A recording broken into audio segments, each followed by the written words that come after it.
Yu, To, Jo.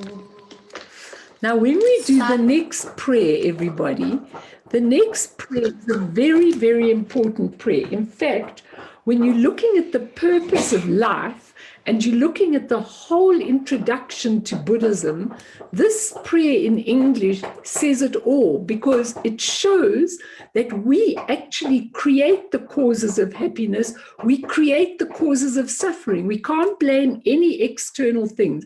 So this prayer is a very, very important prayer, really contemplating 4 contemplations which are terribly important in understanding the whole of Buddhism. So we do it once in English and once in Tibetan. May all beings have happiness and create the causes of happiness. May they all be free from suffering and creating the causes of suffering. May they find that noble happiness which can never be tainted by suffering. May they attain universal impartial compassion, free of worldly bias towards friends and enemies. Semchen tamche dewa tang ju tang den pa ju chik, dungal chichu tang tra wa ju chik, dungal mepe de tam pa tang min ra wa ju chik, nering chak tang ni tang tra we tang nom chempo la ne pa ju chik. So that's a very, very important prayer. But tonight, I really want to welcome a lot of new people to the group. It's wonderful to see all of you. And we're all going to do a group effort tonight. So everybody's going to come on with all of their stuff that they've learned during their Buddhist practices and during everything that they've done. And tonight, we're going to really look at the topic, now what really is the purpose of life? And you know, I hope that maybe we'll take even 2 sessions or even 3 sessions to actually take this topic, because it's a very, very, very broad topic and it covers everything that we need for our lives. And we really want to try and look at what is the suffering that's going on in the world.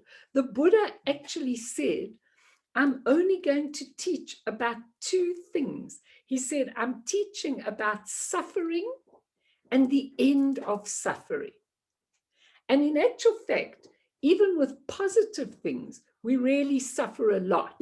So tonight, I'm going to start with a couple of stories for you. And Kath, will you let everyone in?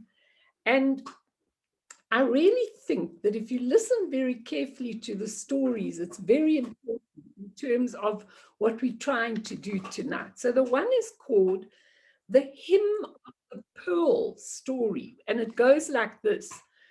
The Hymn of the Pearl Story is the story of a king and queen who lived in a faraway, beautiful land. One day, they noticed that the divine pearl of their land had disappeared. They told their son, the prince, that he had to go and find the pearl. And in order to get it, he would have to pass the loud-breathing serpent in order to reobtain the pearl. They told him that he would inherit the whole kingdom if he succeeded in his mission. Once he goes on his journey, he forgets his mission and he sinks into a very deep sleep for a long time.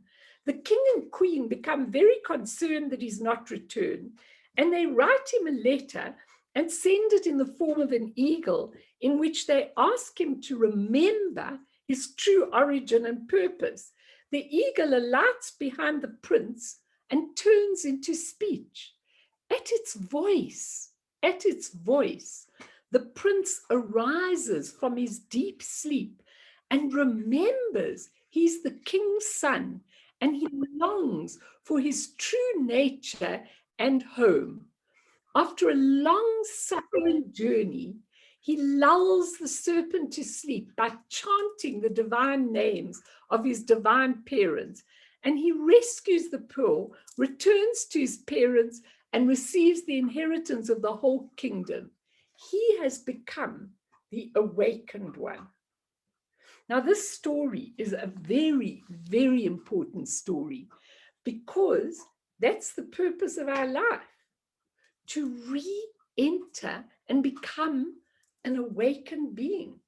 At the moment, we all fast asleep, believing everything around us to be true, believing when we're going through bad circumstances that they come from something outside, believing that this was just a coincidence, bad luck, that someone chose to give you all this difficult stuff in your life, and that how difficult it really, really is. And so we have these false beliefs and don't know that, in fact, we have this beautiful, beautiful true nature. So my next story is a very important one that I often give, and it's, again, a very important story for us. A long time ago, a goldsmith carrying a barrow of gold did not see one of his precious pieces fall to the side of the road and into a rubbish heap. Much time passed, and one day a beggar in tattered clothes and torn sandals walked past the rubbish heap. And as he reached it, this kind of voice inside to him said, "Look through the rubbish heap. There's a gold coin buried there that will take you out of your misery." He looked around to see if anyone had said it, but no one was there. And he vacillated between wanting to dig on the one hand in this awful dung heap that he saw, and on the other, the desire to see whether this voice was true. And he started digging through this awful smelling heap. And he was really getting angry about his own stupidity because there was nothing there at all and he couldn't find it. And he was annoyed with himself for believing this fictitious voice and was about to give up his futile endeavor when he felt something hard. Uncovering all the dirty garbage around it, he picked it up, and after wiping it off on his tattered rags, he glimpsed this shiny piece of gold. Running with it to the river, he dipped it into the water and washed off the rest of the dirt. And there was this magnificent, shiny piece of pure gold gleaming in the sunshine. Overwhelmed by his find, the truth of this voice coming from who knows where, then he started to think, what am I going to do with this gold piece? I could throw it back and my life would remain uncomplicated, although difficult. I could buy a house and possessions. Oh, but that would take so much looking after. I don't think I will, but I definitely have the choice about suffering through my life or taking an alternative path, he thought. Slipping the gold into his pocket, he knew that one thing was for sure: I'll never be the same again. And so we are all like that beggar in tattered clothes, suffering through life and covering over our golden Buddha nature, our pure awakened nature. When you see a Buddha, it's nothing to do with what our Buddha nature, it's just to remind us that we have that internally. But we have that Buddha nature, unfortunately, at the moment, totally covered with garbage. And because we have it garbage, what we have to realize is no matter how long the garbage has been there, it never, ever taints the awakened mind. That pure gold within remains and never, ever gets tainted by whatever we do, whatever we go through, whether we murder, whether we do all the garbage of the world. That awakened nature never, ever, ever gets tainted. And this is the purpose of our life, because once we find it, there's no work to be done. We're already there. But because it's in a garbage pile, we have to wade through a lot. And what I find with a lot of people is they come to Buddhism, they love it. It sings to their hearts. They're in love with it. They found a purpose. And then the hard work starts. A couple of weeks, and a few of you can talk about that. You're in love with it. It's wonderful. You realize you've got a Buddha nature. How amazing. And everything is hunky-dory until the work begins. Now, it takes time for the work to begin. And Kati, if we can have those two little slides, if you've got them. The first one about Steve Jobs, it'll be very nice. Okay. Can you get them? Okay.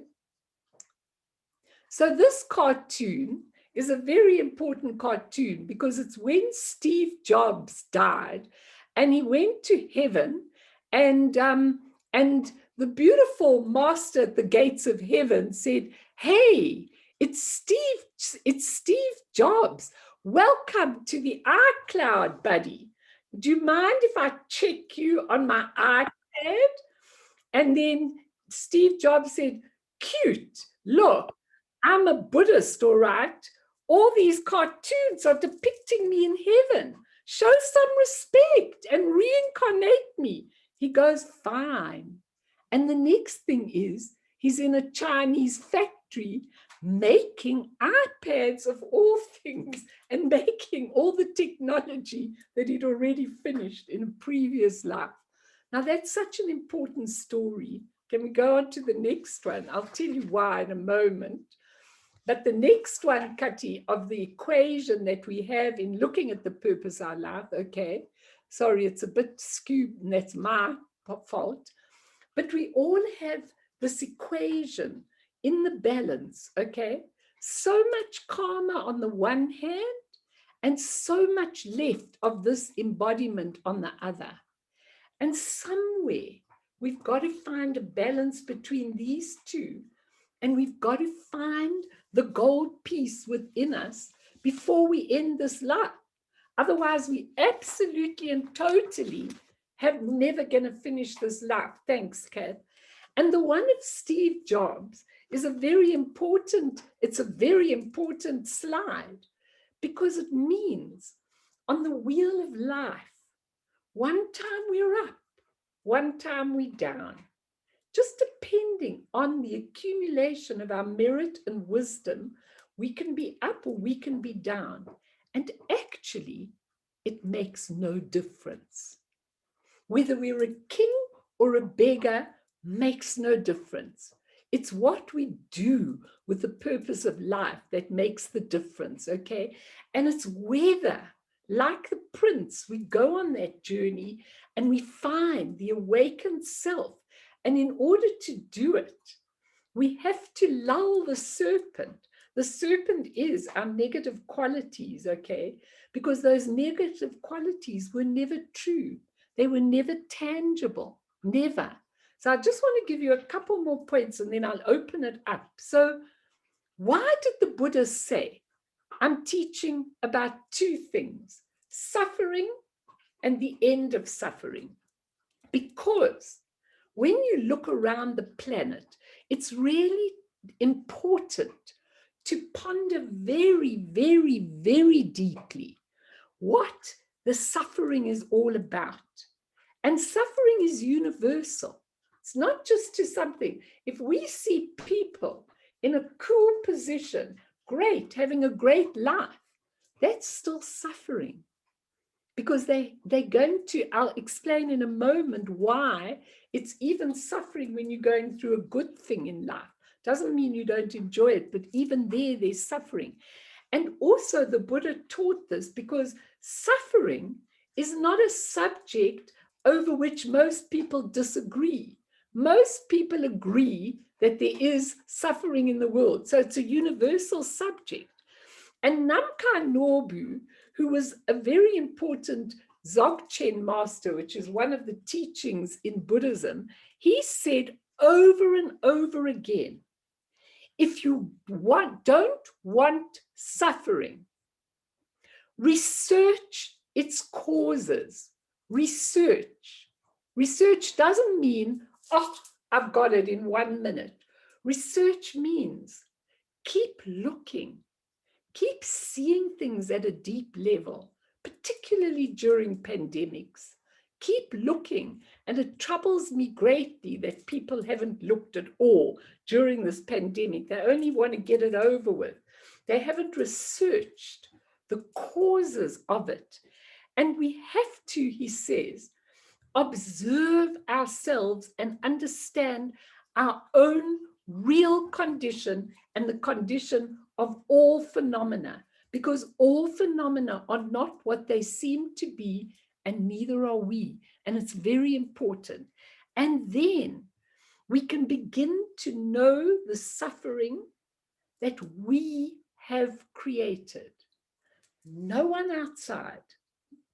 When religion starts saying, and God did this to me, and God gave me the grace, and God gave me the suffering, they haven't looked deeply. They haven't researched the causes. Because however you want to see God, if you see it externally, you haven't got it. If you see it internally, then you are the creator of your circumstances, nothing outside.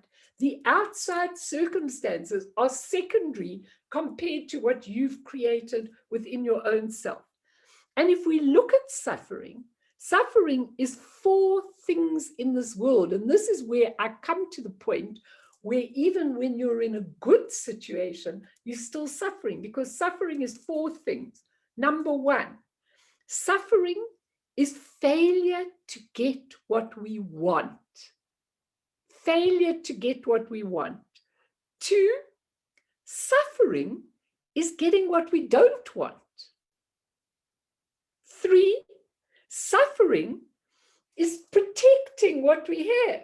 So if we've got a lot, we've got a lot of things to protect. We've got a lot of stuff to protect. If you've got a lot, the more you have, the more complex it is.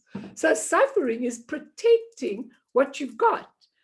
And 4th, suffering is losing what we have.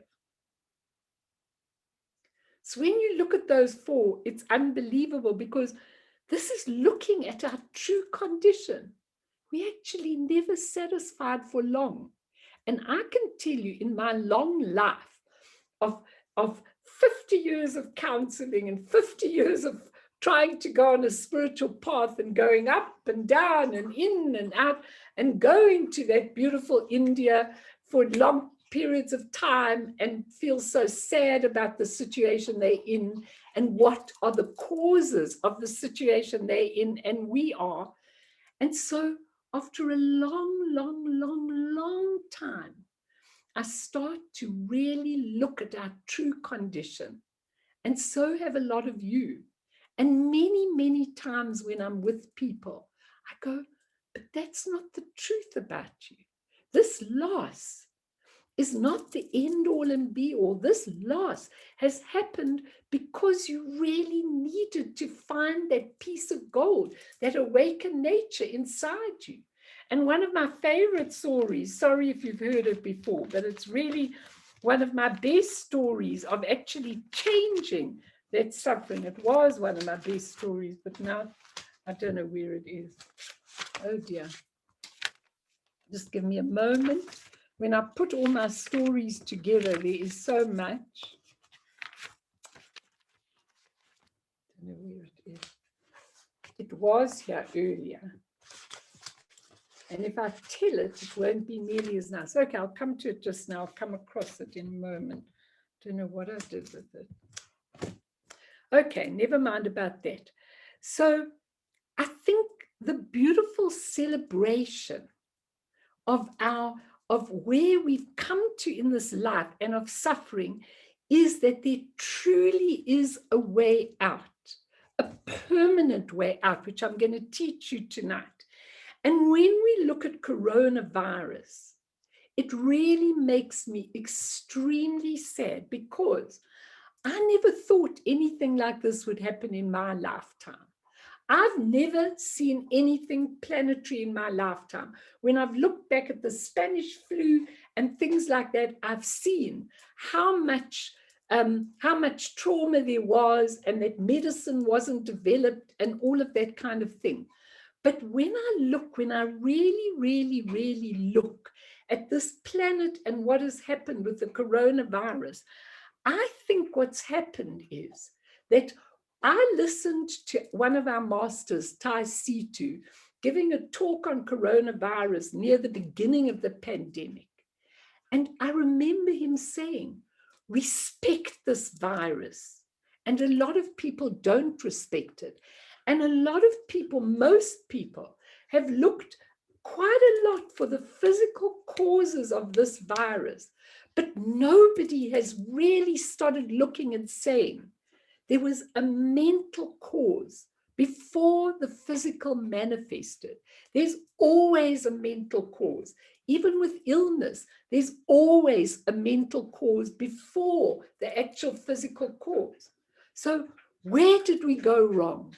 And Taisito said, with the coronavirus and the isolation and the lockdowns and the staying at home, he said, this is the most wonderful time to do retreat.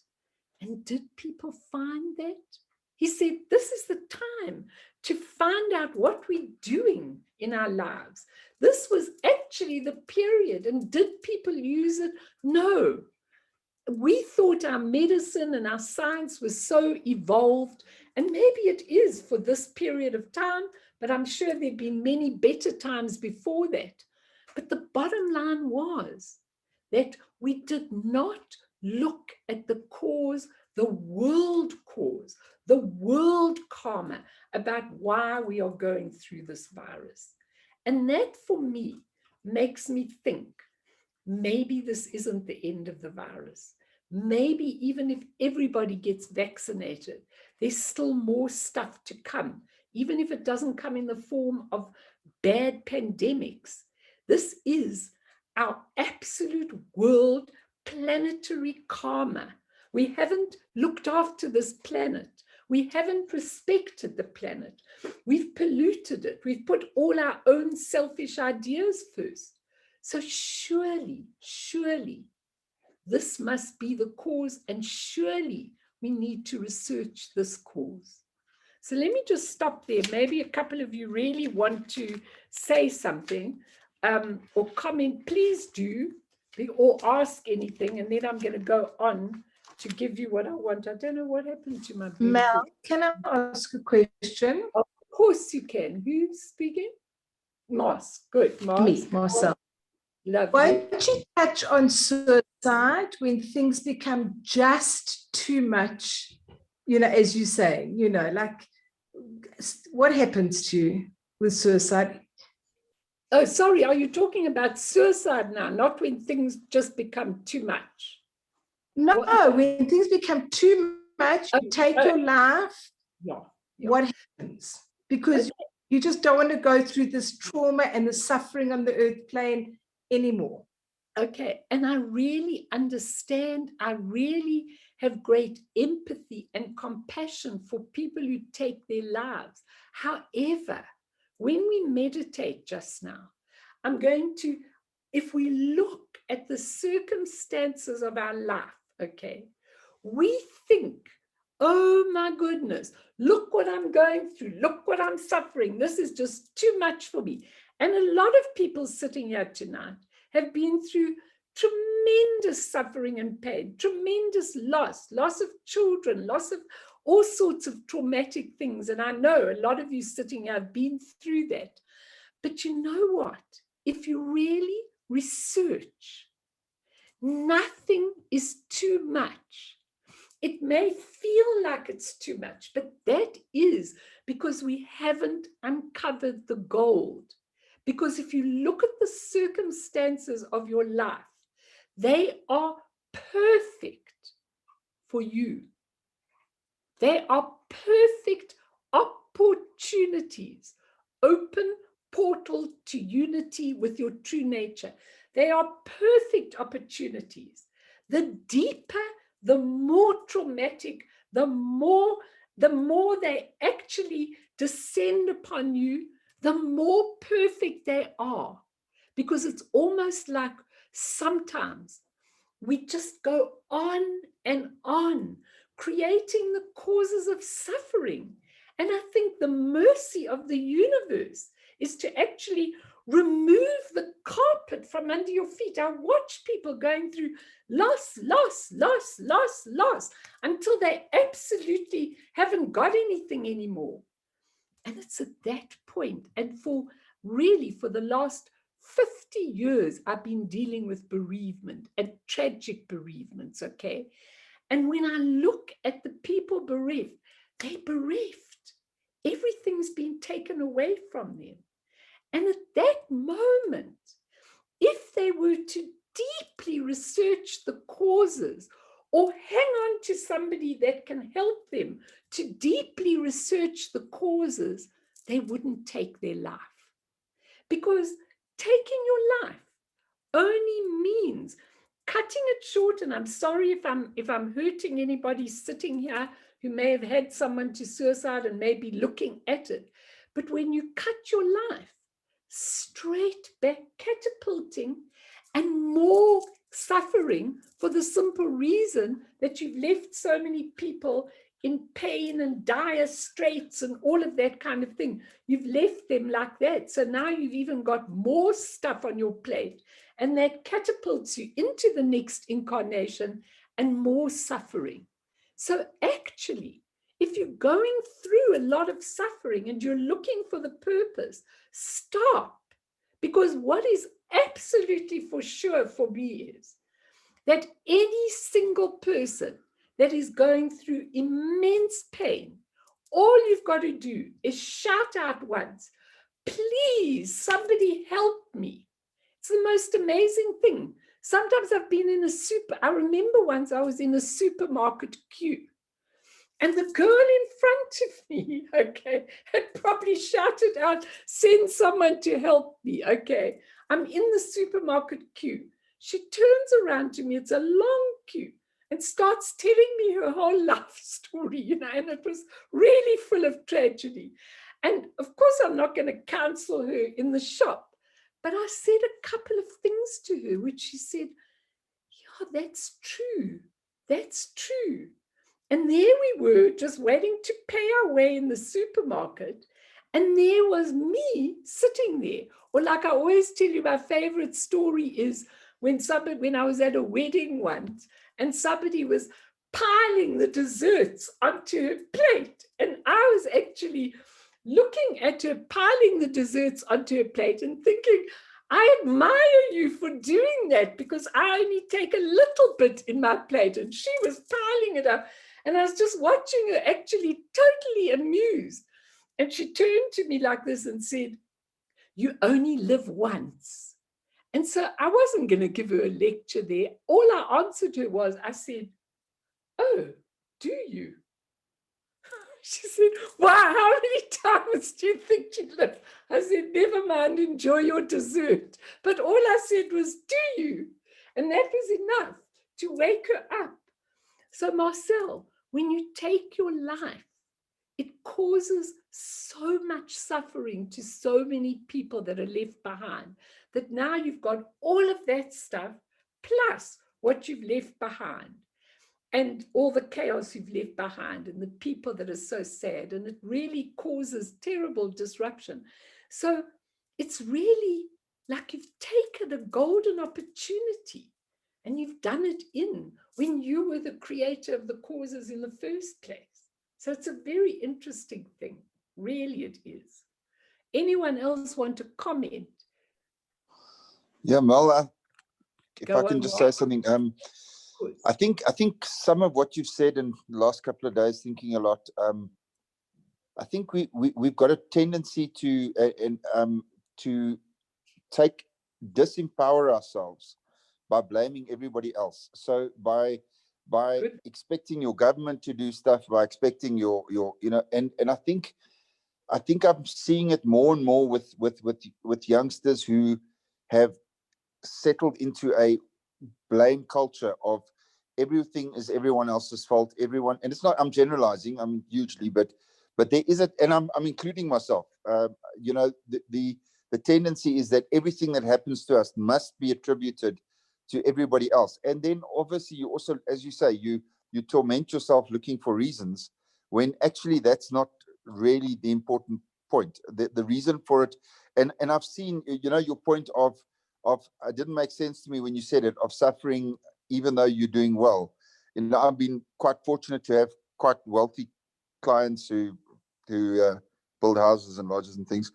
And I've seen how incredibly unhappy they are and how clutchy they are, that they're so scared someone's coming after their money. And it makes so much sense to say that certainly, I know it's an old, money doesn't make you happy, but you know, it's not about whether it's money, it's about attachments that you, and you keep on saying, it's whether it's your family or some of it's good and some of it you protect them where you can, as you should as a father, but there is this tendency to take away our power by not just owning it ourselves, realizing the benefit that comes from suffering, because, you know, even though I'm just early in it, you do see benefit. If you look carefully, you do see benefit. Yeah, absolutely.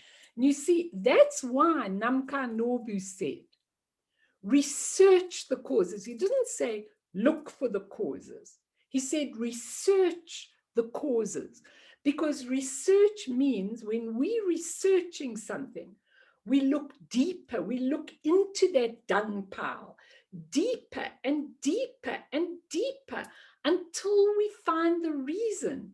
Every single person who's in your life that is difficult is there for a reason, a season, a reason, whatever you want to say, because they're there as a mirror-like wisdom to you. And when you begin to even understand the differences between your ordinary consciousness and your primordial consciousness, which I'm going to teach you tonight, it's such an amazing difference. But it does take a long time to understand. Not because it takes a long time to get to it. You could get to it in this very moment. It takes a long time to get there because we've got to clear the garbage. And the practices that we are given really make sense when you understand what you're doing, because the practices start cleaning the garbage, really cleaning the garbage and making you look deeply into it. But if we really look at what's very, very important, if you sit at the bottom of a mountain, okay, and you survey the scene around you, if you look at the bottom of the mountain, first of all, there's only a limited amount that you can see in the surroundings about you. You can only see what's around you. Secondly, if something is going on around you when you're sitting at the bottom of the mountain, if there's an argument going on, you will be absolutely intensely involved in the argument. You won't be able to separate yourself out, okay? So each thing is highlighted and exaggerated around you. Now, you take a climb to the top of the mountain where you can survey kilometers of an area, and each thing, when you look from the top of the mountain, seems very minute. In fact, in the Tibetan Buddhist teachings on the bardo, a bardo is an interval between 2 points, and one of the primary bardos is between life and death. And what it's described at is the blink of an eye. So when you're going through all these terrible traumas, it's only the blink of an eye. It's only an interval between 2 points. So when you go to the top, all the things around you, you get a panoramic view, okay? And with that panoramic view, you get it all in one glance. You get that panoramic view in one glance, as opposed to each incident. So when we really want to answer and know and understand the purpose of life, we need to ask the question, from where should I view my life? Now, the view is one of the most important Buddhist teachings, because I say to very bereaved people, you know, one day you will be able to view your life differently. That doesn't mean the pain is taken away. There might be pain. If you lose a child, there's always a little pain in your heart. But when you go to the top of the mountain to view, to a higher point of view, then you can see the truth about it. So when we look at the bottom of the mountain, that's a totally relative viewpoint. And in that relative viewpoint, relative viewing stance, and it's a very important thing, I can only see in the relative viewpoint that through the lens of my own particular life. I can only see things through the lens of my own particular life and my experiences. And all of that is filled with my biases, my judgments, my limited vision, all my conditioning, my karma. I can only see in that view from my point of view. So if I would take all of you after this lecture tonight, after this talk, and I'd say, okay, what did Melanie say? Whoever Melanie is, okay? Each and every one of you would give me a different viewpoint because you're all seeing it through the lens of your eyes, with your biases, with your judgments, with everything in your life. And that's called relative truth in Buddhism. And relative truth is defined as the way we perceive things to be, the way we perceive things to be. It's not the truth, it's the way we perceive things to be. I think I'll just mute whoever is talking. You just mute.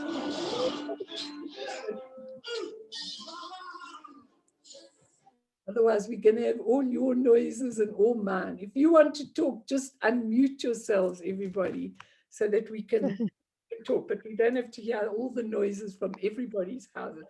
Okay, so when you look at the relative viewpoint, relative view in Buddhism means the way you perceive things. It's not the truth. It's biased by all your conditioning. Now, an ultimate viewpoint where in one glance, I can see the total perspective of my life. I can view the full panorama of every incident in my life as a mere fragment of my entire life. And in retrospect, I can do that even better. I can look at my whole life and I can see, and I can also see what was repeated through my life. And I can also see the changes that I made in myself. And I can begin to understand why I experienced this. And the higher the viewpoint, you can even see life in relation to hundreds of lifetimes. Because depending on where you were, what you did, depending on what you needed, will be how repetitive the situation is. And it's really, really, really important because with the relative view, everything is interdependent. That's such an important word when you're looking for the purpose of life, because it means that each part of your life is totally dependent on the causes and conditions that came before that.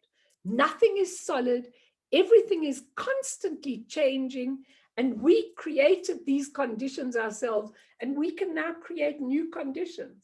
But interdependent means it doesn't stand on its own. Everything is in relation to something else. You were born because your parents were there. Your parents were born because their grandparents were there. You went to school because all the circumstances came together so that you could go to school. Everything is interdependent on a relative level. Now, it's so important to understand this because when things are interdependent, they have a nature. And this nature we call emptiness. We don't call it empty, we call it emptiness. Now, a lot of people in Buddhism bandy about this term, emptiness, And what does it really mean? Does it mean there's nothing there? Does it mean whatever I'm going through is just rubbish? It didn't really happen. It's a dream. Well, it does mean a little bit of that.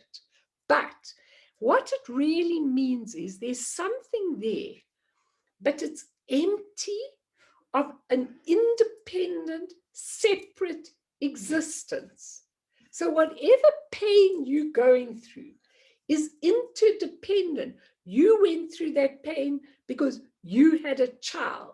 You lost that child because you needed to learn certain things in your life. Everything happened with causes that went before, and nothing exists on its own. It only exists because of everything that went before and being all the causes and conditions. So emptiness is empty of an independent, separate existence. Nothing stands on its own. What does that mean? What does that mean to you? What does it mean about your little lifetimes and all the suffering you're going through? What does it mean? Kathy, what does it mean? It means that, well, when we look at what's happening in life with a view of interdependence, we end up taking things less personally because we realize that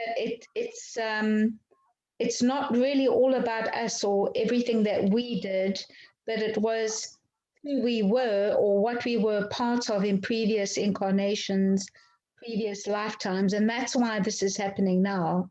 So you end up looking with a different view at what's going on. Instead of just saying, poor me, things have a bigger picture. It's energy. It's things that were happening. It was things we misidentified with or things we labeled incorrectly. Instead of, letting things just happen. Exactly. Yeah. That's so important, because when things have the nature of empty, it means full of possibility. So you can change whatever it is. There's certain things you can't change. You can't change if somebody died that was close to you. You can't change that. You can change your view. Okay? And because of emptiness, exactly what Kathy's been saying, it means that it is empty of a separate, solid existence. Therefore, life is a lot easier. Whereas the second ultimate view is independent. So that piece of gold I told you about, that awakened nature, is not interdependent. It is not due to causes and conditions. It did not start somewhere. It was not born. It did not come into being. It is not affected by anything. It is independent. So actually, that's our insurance policy. That is actually our insurance policy, because it's always been there. It always is there. It always is going to be there. Okay. And no matter what circumstances are playing out, and that's all our circumstances are. They're just the playing out of a drama. No matter what circumstances are playing out, nothing touches it. So surely it makes sense to you to find it, to awaken to it, to make your purpose towards it. I just want to say one more thing, and then I'll open it for discussion, and we'll also do a meditation, which is important, okay? But it's when we're trying to work out the purpose of our life, it's imperative that we discern which part of the mind we are working with when we actually work with it. Because as I told the group yesterday, and if any of you want to get, by the way, all my teachings are recorded. So if you want to get like the karmic imprints from yesterday, you could just get them. We'll put up, maybe Kathy or Eugene can put up Nadine's email and her phone, so that people can get that if they want to get any of the teachings, you can get them and watch them yourself. But when we look which which part we're looking at. We're looking at SEM in Tibetan, SEMS, which is the human conditioned, intellectual, analytic, relative part of the mind, what I've been talking about, called SEM.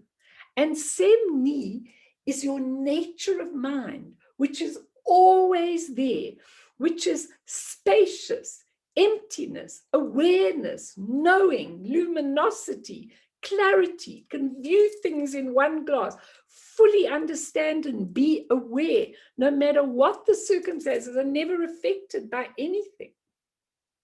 Now think about that. I mean, most people don't even touch that nature of mind. And when we die, people really, really, really think when we die that, you know, oh, I'll know what to do. I'll know where to go. What rubbish. You only know the relative mind. You can't possibly know where to go if, when you die, you awaken to this beautiful nature of mind, and it's bright, and it sounds, and it's light, and you're scared of it because you've never seen it and it's not familiar to you. You just pass through that into the relative part in the Bardo of becoming, where you wake up to all your karmic imprints, which never were real to start with. But now you create those, and that's where you are. So think about that. We are looking at that pure nature of mind. And when we talk all the time, about me, I, a self, this is me, I'm Melanie, can you see me? Don't treat me like this. When we talk like that, what a load of nonsense, because the Buddha taught there never was a self. And he said the self was compiled of 5 facets, and our belief in them. Your form, go visit the gyms. You'll see what people think of the form. They're all pumping their bodies with everything. But this is only an illusory, temporary thing. Your form, many more people at the gym than meditation. Your form, your feelings. Now, our whole lives revolve around feelings. That's what the Buddha said your self is. Form, feelings. When we look at feelings, not one of them is solid, not even despair, not even depression. None of them is solid. So we train the mind to look at them in a different way. Form, feelings, perceptions, how we see things, which I've been talking a lot about. Our habits, how we become conditioned to things, and our relative consciousness. That's what the self, the Buddha said, was formed of. And actually, none of them really exist like we think they do. So actually, the self doesn't exist like we do. And if we believe in a self, you can put the arrow and suffering. If we believe in a self, we put the arrow and suffering. Instead of seeing form, feelings, perceptions, habits, and consciousness as temporary, non-solid things, then we would allow them to arise and dissolve like waves in the ocean. That's what we would do. But instead, I've got to say to all of you that it's taken a lot of us here a very long time to discover that the self doesn't exist. And also, if you were a fighting girl like I was earlier on in my life, I mean, I'm not a fighting girl anymore, but I think my family still thinks I'm a fighting girl. But actually, I stopped that because I don't need to fight anymore, because those things are not worth fighting for. It's worth fighting to clear the way so that I have my awakened mind, so that I'm everywhere I need to be to help and serve and give and do whatever I have to do and teach and everything else. But that's all. So let me, before we go and meditate, let's just, I'll give you a little story now, not the one I had. But it's called the goddess of wealth and the goddess of poverty. Once a beautiful and well-dressed woman visited a house. The master of the house asked her who she was, and she replied that she was the goddess of wealth. The master of the house was delighted and so greeted her with open arms. Soon another woman appeared who was ugly looking and poorly dressed. The master asked who she was, and the woman replied that she was the goddess of poverty. Oh, no, no, no, no. He tried to drive her out of the house, but the woman refused to depart, saying, the goddess of wealth is my sister. And there's an agreement between us that we never live apart. If you chase me out, she is to go with me. Sure enough, as soon as the ugly woman went out, the other woman disappeared. And it says, birth goes with death. Fortune goes with misfortune. Bad things follow good things. Everyone should realize this. Foolish people dread misfortune and strive after good fortune. But those who seek enlightenment must transcend both of them and be free of worldly attachment. I hope you like my story. Let's do some meditation, everyone. Anyone want to comment or say before we go on? Because what I'm going to go on with afterwards is the story of the Buddha. Because the Buddha is a great footprint for us. It's not the story of the historical Buddha out there. It's the story of the Buddha, which then applies to us. So we're going to look at it, applying it to us. So any comments? Henry, you're very quiet tonight. VM, Lauren, I saw you come in yesterday. Melanie. Go for it, Henry. The way you described ultimate and relative, and then you got to relative, and the way you broke that down to independent was almost the exact definition of what we believe God is, actually. It's interesting. Okay, like what you're saying. Like we believe God is independent sort of thing, or what? Yeah, because we were always taught that if there is a God, the God is, independent, free, instead of the relative. Do you know what I'm saying? I'm just saying it was the same definition as God. So I think when we reach that state, we will reach that state as well of being God. That is such a beautiful thing that you've said, and so important, because do you understand that the minute we split off from our true nature, we needed to find something that we could blame and also ask for everything that we need. We needed that because we split off from our security, which was our awakened nature. You can see it in the Garden of Eden, where Adam and Eve are going, oh, what are we going to do? They're out of the Garden of Eden, and the Garden of Eden is our own creation of our pure minds that we've lost. We've banished ourselves because we make the God out there and we over here. And actually, the God is the God force, and that's what we've got. So it's so important what you're saying, because we're not to put anything. Even when the Buddha came to India, it was so interesting because the Hindu religion had all the gods outside of themselves. And when the Buddha came to India, he knew he couldn't take away all these gods that they had. He needed to just shift the emphasis onto what we have inside us. So when Buddhism came out of Hinduism, it shifted this idea of a million gods outside of you to the idea that it's all within your own awakened mind, which is such an interesting thing. And shame, I found my story, but I'll tell it to you after the meditation. It was under something that I had here. Okay, so let's do a little bit of meditation. What I want to say to all of you is that I did teach a couple of teachings during the coronavirus on meditation.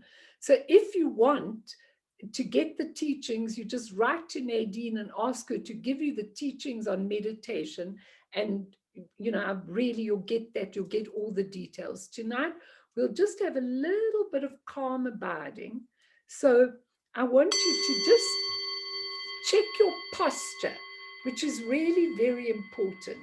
That if you can sit on cushions that are higher than your legs. In other words, you're sitting up on the floor, and then put your two legs down on the ground, either one in front of each other, not in cross-legged like we sit cross-legged, but one in front of each other, or in a half lotus, or in a lotus position.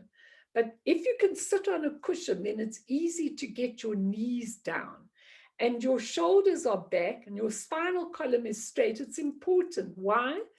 Because all the energy comes into the central column. And when you're sitting straight up, the energy can be there. Now, the energy in the central column is called non-dualistic energy. So it doesn't have good and bad, it goes beyond. So we want to be in that state when we meditate. But what I want to say for those of you that haven't meditated, and there are a lot of you here tonight, and maybe some of you haven't done meditation, a lot of you have. But what's important is not to see meditation as something out there, okay, and something that is difficult. And people say to me, must you clear your mind? Must you get rid of thoughts? Why would you get rid of thoughts if thoughts are made of the same nature as your nature of mind? You just need to stop the attachment to thoughts and feelings. That's your most important thing. You need to stop your attachment, because thoughts are normal to us. Feelings are normal to us. Of course, when we do calm abiding meditation, we want to take the thoughts to be a little bit less, not waterfalls. But in the beginning, those of you who haven't meditated, I really suggest that you meditate for 5 minutes in the morning, hopefully at lunchtime, if you could sit for 5 minutes at work, and 5 minutes at night, and that's enough. Just to remind yourself and to get that calm abiding. Why the calm abiding? Of course, if you're in a calm state, you're going to do things in a better way, but also because if you want to find that nature of mind, you need to be able to have a calm mind that you can look into. So the calmness is only the beginning.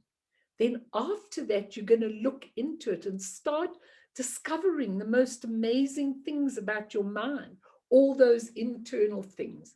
So what's important for those that haven't done meditation is that you have a focus in the beginning, and get my tape as well on it if you want to, but you have a focus in the beginning.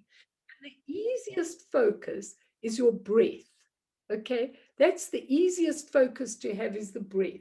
But those that don't want to, you can use, shame, a few people are getting bumped off. If you don't want to use the focus of the breath, then you can use sound, but not a sound, not a picture. Do a more general focus. So if you want to use the sound of my voice, the sounds that are naturally in your house, that's also okay as a focus. But the breath is the easiest one. So let's use the breath tonight. And you breathe into the count of 3 or 4 and out, count of 3 or 4. And in and out. And just breathing in and out. Meditation does not have to be something that is like a thing. You actually should be in a state of meditation often in your life, all the time eventually, but actually very often. And when you focus on the breath, you come to start reining the mind in, so that you can actually have more control over that mind and allow it to be, but let it be calm. So thoughts and feelings will just come up automatically, but we don't attach to them. We don't build on them. We don't do anything with the thoughts and feelings except give them space. They will arise and they will absolutely dissolve into their true nature. As soon as you go and pick up the thoughts and fixate on them and are neurotic about them, that's when the problem happens with your mind. So we're just breathing in and out, and let thoughts be like the waves in the ocean. They will come up, they will come down. And I want you just for one moment to think of how perfect your life is. Now, maybe you're going through a struggle. Maybe you're going through financial hardship. Maybe you're going through a failed relationship. Maybe you're going through loss. But right now, I want you to see that everything is perfect for you. If you're at the top of the mountain with an ultimate view, nothing can actually touch that beautiful awakened mind, which knows that everything is perfect just as it is. And that you are here, waking up that real awakened nature, which is the purpose of our lives. Just bring your mind back to the breath. Every time you are aware and you notice that your mind is going off at a thought, bring it back to the breath and leave your eyes open, at least a little bit open, so that you can actually see and take everything in. One of the masters said, you're like a house. Leave the front door and the back door open. Allow your thoughts to come and go. Just don't indulge in them and don't offer them tea. Let them come and go, in and out, bringing your mind back to the breath and to this perfect moment. The past is past and the future hasn't been made. And all is just as it should be.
if you do that a couple of times a day, it will bring awareness into your life. And awareness is the tool we're looking for.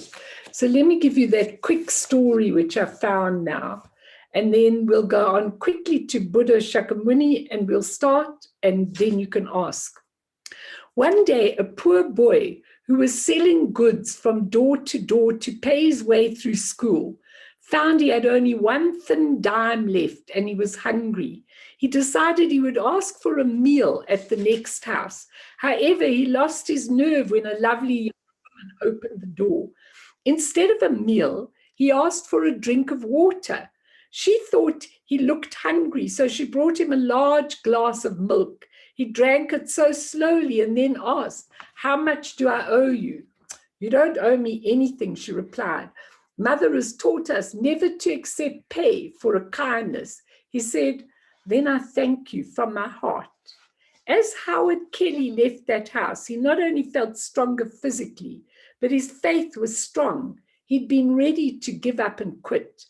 Many years later, that same young woman became critically ill. The local doctors were baffled. They finally sent her to the big city where they called in specialists to study her rare disease. Dr. Howard Kelly was called in for the consultation. When he heard the name of the town she came from, a strange light filled his eyes. Immediately he rose and went down the hall of the hospital to a room. Dressed in his doctor's gown, he went in to see her. He recognized her at once. He went back to the consultation room, determined to do his best to save her life. From that day, he gave special attention to her case. After a long struggle, the battle was won. Dr. Kelly required the business office to pass the final bill to him for approval. He looked at it, then wrote something on the edge, and the bill was sent to her room. She feared to open it, for she was sure it would take the rest of her life to pay for it all. Finally, she looked, and something caught her attention on the side of the bill. She read these words: "Paid in full with 1 glass of milk, Dr. Howard Kelly." So I love that story, because I think that, you know, I've got lots of these stories for you when we come to do a little more about the karma, but I think it's so important. We just don't know what every little thing that we do might affect somebody in such an amazing way. And when you awaken to your true nature of mind, what is amazing is that if you need help, somebody will come and help you.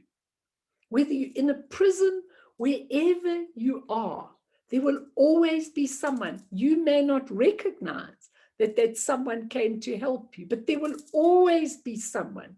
I cannot tell you how many times I found myself in situations where somebody needed me and I happened to be there at that particular time. And I think it's really, really important that we all understand this. But when you look at the historical Buddha Shakyamuni, when you go deeper into the story of Shakyamuni Buddha and what it really means, it changes completely, because it becomes an internal story rather than an external story. Because Buddha Shakyamuni, who was this last Buddha, we have lots of Buddhas going to be here on this planet, was already enlightened before he came to the planet, but he staged a historical event as footprints for us. What does it mean he staged a historical event? Anyone? Mart, come on, we haven't heard your voice. What does it mean he staged a historical event? Okay, who knows what it means? Where's Eugene? Oh, Ruth. Yes, come on, Ruth. I like your little... Probably or possibly it means that he specially came back for the occasion and created a situation, even though he didn't have to do it for himself. Exactly. That's perfect. Thank you. See, it's not so difficult.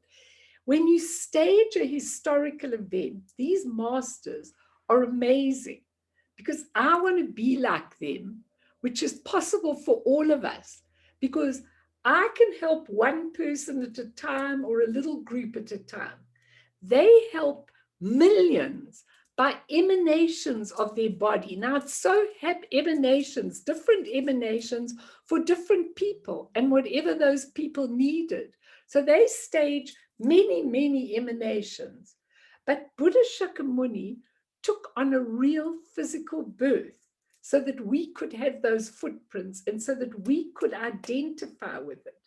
And when we actually look at all these teachers and these masters in every religion, they come so that we can do the same as them. If you look at the mission of Jesus, I mean, it was such an amazing mission because he went to the East and was trained in all this philosophy and came back and taught it, and no one understood it. They then put it into a lot of dogma and a lot of things like that, which is such a pity because he trained it, and he trained when he said, go through me. He didn't mean go through him as a person. He meant go through your enlightened consciousness to get where you have to go. And for me, it's such a pity that that teaching has been distorted in a lot of ways to bring people down. So when they stage a historical event, it's really for our good. And in each age, in terms of Buddhism, but in many other religions, there's a being who footprints the same aspects of the same story, 12 aspects. I won't go into it now, so that all sentient beings can learn and wake up. That's what their mission is about, okay? And if you really look, there is absolutely no difference between a Buddha and we who are sentient beings, okay? The only difference between us is that a Buddha, an awakened being, is a person who knows who he is, who is aware of who he is, and wakes up to it. And we sentient beings are unaware and deluded and wander in samsara, this illusionary world, over and over again, not knowing who we are. That's the difference. I mean, doesn't it excite you when you think that's all the difference is? Because all we have to do is wake up. We don't have to go on a pilgrimage. We don't have to find an amazing teacher. They're there just to help. We just have to wake up now. And a person who's attained enlightenment is someone who's woken up. And a person who's wandering through, all meandering through the wheel of life, of suffering, is deluded and hasn't woken up and is unaware of it. Imagine if you were an enlightened being and you saw someone suffering and you wanted to say, wake up from your dream. This is not important. What's important is that you know that interdependent wheel of life, where Steve Jobs was at the top of the thing, being a billionaire, and then he came down to the bottom, being in a Chinese factory making iPads. Okay, that's all of us. We kings, we queens, we presidents, we all kinds of things, and then we beggars, we whatever. I remember once going into a beautiful place in Italy, my husband sitting there, and I said, oh, these 4-poster beds, oh my God, I must have been this queen in this beautiful 4-poster bed. He said, my girl, you were a chambermaid making up the 4-poster bed, okay? Or maybe I was, but I somehow thought this 4-poster bed was the most beautiful thing I'd ever seen in my life. So we have to get off this wheel of life. We have to get off, okay? And during this next era on the planet, there will be 1,000 Buddhas doing this story over and over again, and we've only had 4 4 of those 1,000. So look at all the times. And then when a Buddha's been, all the teaching remains alive. And what is so interesting about Buddha Shakyamuni is he could not give the very high teaching, the Vajrayana, for those of you who know that would mean, but don't worry if you don't, he couldn't give that teaching to many masses. But what he said was, I will emanate a being who will bring it later on for all of you who will be ready. And that is Padmasambhava Guru Rinpoche, who's known as the second Buddha. Now, when he came, which was a little later than the Buddha, he left all these amazing teachings alive for us. And we have many of these teachings, and many of them have been translated into English. They're so exciting. So once some of you get this intro and the purpose of life, then I want you to come and try and learn some of these teachings that I'm trying to put together so that I can give them to people so that you can awaken. So it's very important, because there's no such a thing as Buddhism or Tibetan Buddhism. These are just human isms or labels we give, because humans love labels. They love using their human mind to label everything. Okay, but the word Buddha means awakened mind. So it's all about waking up from the dream or the drama staged in this life. And most people, unfortunately, who understand this, understand it intellectually. And understanding it intellectually means you study it, but then you've got to practice and get experience, and then you've got to get realization. So you start by reading and taking in all the things and meditating, and then you start experiencing things, and then you start realizing things, and then your whole life changes, even if you're in a lousy position. So Prince Siddhartha could have just emanated a body, could have emanated thousands of bodies. He was already enlightened, but he didn't. He came as a human being. And next week, I'll tell you the whole story, but I want to relate it to you yourself. But let's just have a few minutes for some questioning and maybe a little story at the end. I might give you a story. Just ask or comment, please, everybody. Die in the corner, that's put your camera off. Maybe you want to say something. Tatu, do you want to say anything or ask anything? No, just an introduction. I'm Tato. I'm new to the group. I'm enjoying what I'm hearing so far. I love it that you're here. You do not know how many times I try and try and try, because we've got such a huge population. And the thing is, it's interesting always. I've got quite a few Black people who actually come in, but there is the one guy that we haven't seen for a long time. But it's so strange, because I can't get them to stay and really do the Buddhism. And yet in the Democratic Republic of Congo, you know, one of our great teachers has got a huge group of people, and in Zimbabwe, a huge group. So Tatu, I'm looking to you, okay? Okay, I'll take on the mental. Okay, do it, take it and give it to go. I'll bring them, because I really feel that the population, we need to have more Black people. And I do have quite a lot coming in, but not enough for me, you know. So it would be interesting. Any comments or questions or anything that you feel? I have not even looked at page 2 of people, so I'm going there to look at who's there. Okay. Nobody want to say anything? Do you want me to give you 5 more minutes of teaching or 3 more minutes of teaching? Anyone want to say anything?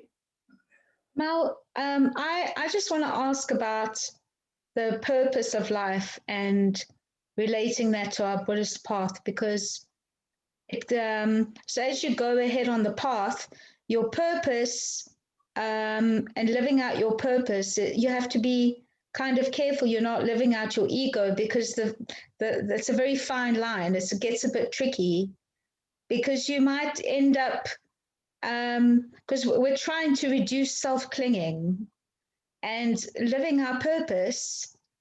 You know, I suppose, yes, for me, it's finding out what is that purpose, but making sure that that purpose is not growing this ego, or, you know, building up more defense, or building up more walls, or building up more, you know, shades where I don't see the truth. Like isolating you because you put yourself on a different level to other people. Is that what you said? Yeah, or just creating, you know, just creating more layers. You know, that, oh, you think you're living your purpose, but, you know, what actually is my purpose, and how do I align that on the Buddhist path? I just want to say one thing about that very quickly.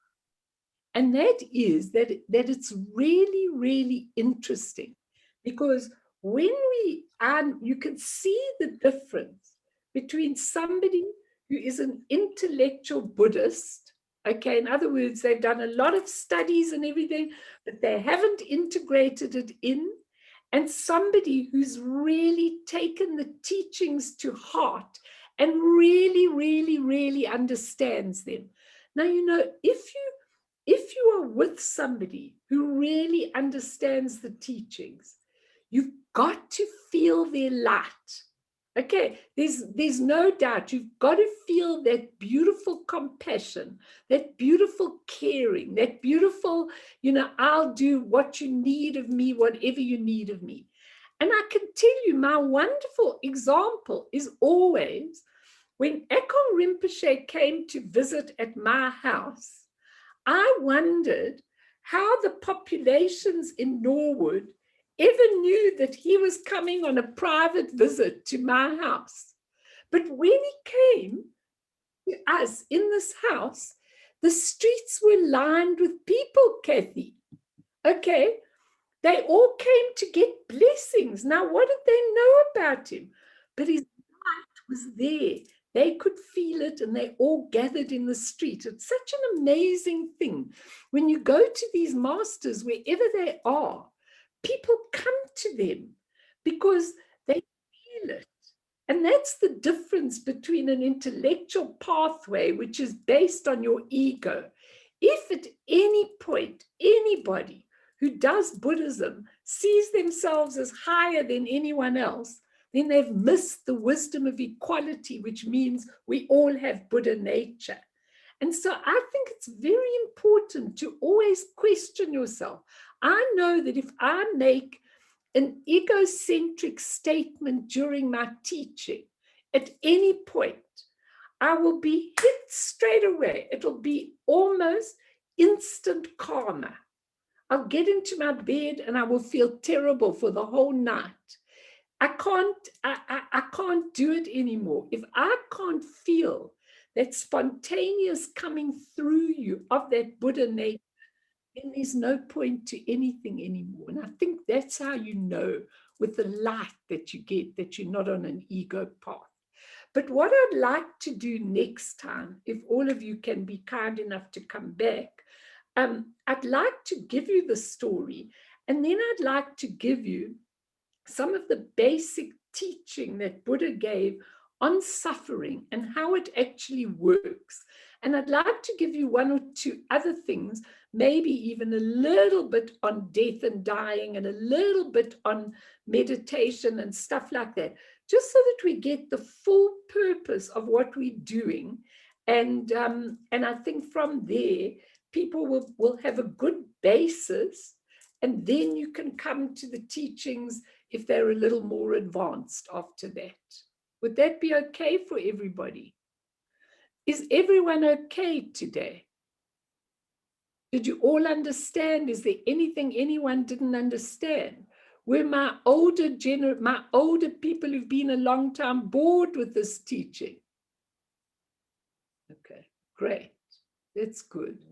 Because I always worry about that, you know, if I'm not giving those kind of teaching, And Pamela, you stayed awake even though you had a bad night. So that's wonderful. I'm glad. Sorry, yes, Lauren, please. Hello again. Nice to see you. Another question that I might have missed, but is part of what you, well, is there a link between your purpose in life and you, your strengths, your personal strengths, and It's a how? question. Yeah, there'll be a very strong link, okay? But as I was teaching in the karmic imprints yesterday, you can also have a leaning towards your negative things or towards things that were not so constructive, because the Buddha taught, try and have a good way of life, try and have a life and do things that are not harmful to other people. So for example, he did teach that if you worked in a butchery, that was not right living. You know, that was not the way, that was not right living. Or if you worked in a gun shop, that was not right living. So I think your talents are very, very important, because I think your talents, especially where they benefit people, are so important. And there is a very big link, because I've watched people sometimes, parents, not allow a child to do what their leaning is. And then they've made that child, they've forced that child into a career that they didn't really want to do. And I think it's so important with your talents, because your talents are usually the merits and the wisdom that you've attained in previous lifetime, if they're really positive talents. And I think they're so important to your purpose of life, because you know how many people say to me after a while, now I'm doing what I want. You know, it's such an amazing thing how people try and stop you and rather put you in another career that suits them or suits the family or suits everything.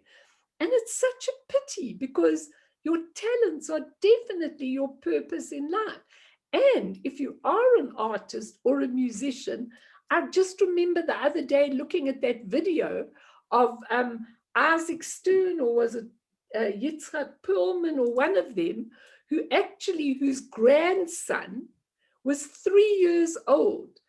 And he was at a concert, and so clearly he just started conducting the orchestra. He was doing all the things completely and totally. Now, I mean, he came with that talent. At 3 years old, he could recognize it. And that talent was definitely the purpose of his life. But just remember one thing with your question: always never to harm others. So it doesn't matter what you do, even if you go out and you help a few people, that is a positive thing, and that's part of the purpose. Always to be serving and helping, not to be gaining things just for yourself. You know, you can gain for yourself, but not just for yourself. Does that sort of answer your question? Yes, absolutely. Thank you. Okay, pleasure. So you know what, everybody, I'm going to end because it's late. I'm going to dedicate, we always dedicate to all sentient beings when we end. And then I will stay. If anybody wants to ask anything of me with the greatest of pleasure, please do. But we'll do this in English first. So, through the virtue of this goodness, may I obtain omniscience and overcome all adversity, thereupon liberating beings from the ocean of existence, which is rocked by the waves of birth, aging, sickness, and death. Sonam die tamche zipane topne nepe dranam pamshene jegana chi balak dropaye sipe sole doa drowarsho. So I'm very happy to stay and answer anybody's questions. So especially you